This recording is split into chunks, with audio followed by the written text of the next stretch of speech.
Hi, and welcome to another edition of Bauer Business Bites. My name is David Tighe, the Managing Director of Bauer Media here in Northern Ireland. And each week we catch up with some of the leading lights in business and we get an insight into what's going on. This week, it's my pleasure to welcome Chris McCracken, the Managing Director of the Linen Quarter bid. Chris, welcome to Business Bites. Thank you very much, David. Good to be here. And it's great to see you. Let's get straight into it. The Linen Quarter is an area of Belfast, but for the uninitiated, just give us a little flavour of the Linen Quarter and the Linen Quarter bid as a company. Yes, well, business improvement districts are quite new in Northern Ireland, so maybe not that many people have heard of them, but it's a model that's based from England, Scotland and Wales. It's been going for 15 years. It's where you get a group of businesses together and collectively they say, we want to make this area better and we're prepared to pay for it. And subject to a vote, the bid is set up for 5 years. And we put the investment into 4 areas. We put it into regeneration, we put it into cleansing and sustainability, we put it into safety and security and well-being, and we put it into the promotion and vitality of the area. And put all that together, and the sum of the parts is greater than the impact is greater than the sum of the parts.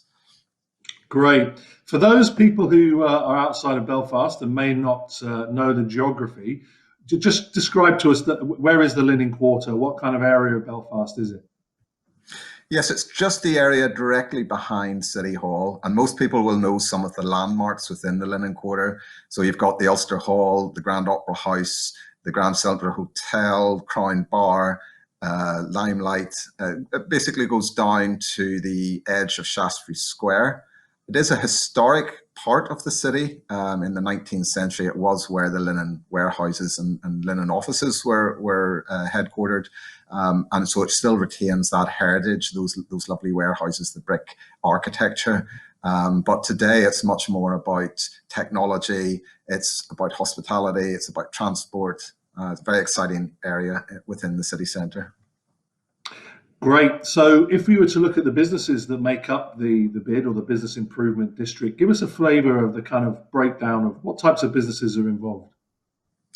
Well, one of the notable features is the number of hotels within the Linen Quarter. We're actually the greatest concentration of hotel bedrooms anywhere in Northern Ireland. We've got 15 hotels within the vicinity. I've mentioned the Grand Central, Europa, Fitzwilliam, the Clayton and Maldron, Holiday Inn, and a number of others. So that's a big feature. The other big feature is the professional services, the technology companies. We've got Ormo Baths, we've got Kainos is moving into the area shortly. We've got Arup, some big global companies, EY, and also some smaller indigenous companies that are very successful in the sphere. We've got law companies like Cleaver, Fulton, Rankin. We've got a number of accountancy companies. The other feature of the Linen Quarter is transport. The biggest project in the whole of the city is the Transport Hub. And that's going to be a £250 million upgrade of Great Victoria Street. That's going to be accompanied with 1.2 million square feet of redevelopment at Weaver's Cross. So in total, those 2 projects are worth more than £500 million. And of course, with media in mind, it would be remiss for me not to mention as well the BBC, who are also headquartered in the district and will also be doing a major redevelopment in a few years' time. Yep, I have heard of them. Looking into the future, obviously we've come through pretty tough 12 months for some businesses. Some businesses not so much. Some businesses have thrived in the difficult conditions. But where's the business improvement district going into the future? What are the big projects that you're going to get your teeth into and that your membership are really wanting you to kind of push forward? Tell us a little bit about those. Let me mention a couple of projects that we're really excited about. The first, I started with hospitality. So the first thing that we're going to do is we're going to relaunch the Golden Mile. Now, people of your and I vintage, David, will remember the original Golden Mile around Great Victoria Street, and it was very much associated with the food and drink offer. We're going to relaunch the Golden Mile, but we're going to base it on the cultural offer in Belfast. And both hospitality and cultural services have been hit very hard by the pandemic. So promoting these again, taking the visitors to the city from City Hall right the way through to Botanic Park and Ulster Museum, and seeing everything on that way, from the Empire Music Hall to the QFT Film Theatre to the architecture and the public art that's out there. We're encouraging tourists to explore this part of Belfast, explore the food and hospitality, explore the culture, and reinvent the Golden Mile. So that will be launched this summer. The second thing that we're doing is around regeneration. It's really important that we start to reimagine our city centre, reimagine our public realm. The city centre of the past was based very much on the retail offer. That will stay. Retail will change, but it will still be a feature of the city centre. But we need to add to that with much more entertainment, much more focus on green space and social space. So we're going to be putting in some boardwalks down Linen Hall Street. We're putting a parklet outside the BBC. We're putting new extended space outside Pug Uglies in Dublin Road. And we're also reimagining the whole of Blackstaff Square and Brunswick Street with a brand new social hub, tables and chairs outside Blackstaff Square, lighting, projections. It's going to be a really exciting space for the future.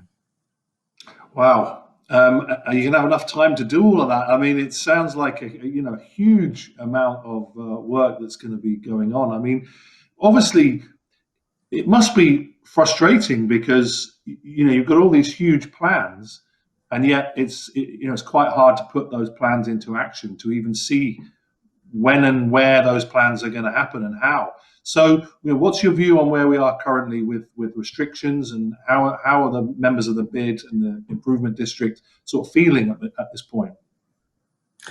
Well, I think it's important to say that while the BID are the point of a lot of this action that's coming forward, it's very much about the partnerships. And the BID's main role is to work with partners to deliver all of these actions. So I think the partnership in Belfast is actually stronger than ever as a result of this pandemic. And I have to pay tribute to the City Council for the stakeholder groups that they regularly run, where all of these issues can get discussed. Now, clearly there's political decisions that the business community would urge politicians to make, and we are hopeful that those will come forward within the next couple of weeks. We need to move to a safe reopening of the city, and the sooner that we can do that, following the examples in England, Scotland and Wales, then I think the better that will be. But I think we can genuinely build back better. I don't think that is a slogan. I think the partnerships will be stronger. I think the focus on what the city centre needs to be will be accelerated by about 5 years. I think there will be a greater focus on health and well-being going forward. So I think there are some positives that we will have as a legacy, even though the pandemic itself has been a terrible event.